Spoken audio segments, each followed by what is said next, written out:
Ayan mga kainday, mga ka-friendship, ang ganda ng aking halaman. Nag-uumpisa na naman mag-blooming siya at nagkaroon na naman siya ng madaming bulaklak. Ayan na siya. Ayan.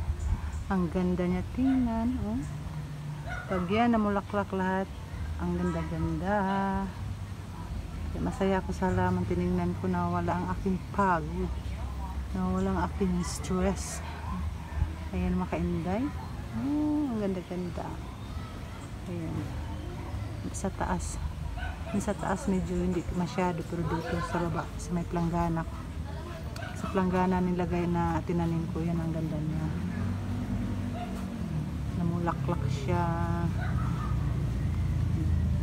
Nag-umpisa na siya mag-blooming at namulaklak siya na namulaklak. Kabila ng balde, planggana, ito lang muna ang ano niya, bulaklak. Ito pa lang, ayan yung sa kabila, ito ang dami. Oh, talagang nagsabay sila. Ang ganda tingnan, nakakatuwa.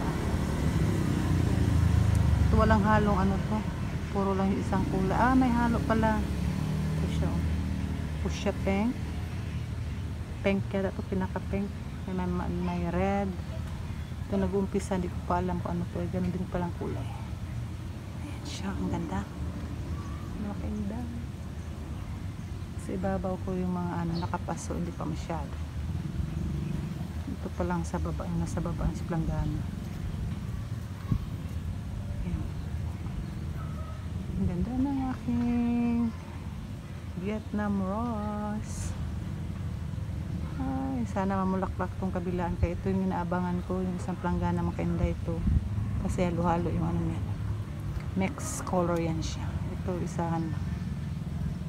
Ang ganda, nakakatuwa lang, shinare ko lang. Bye.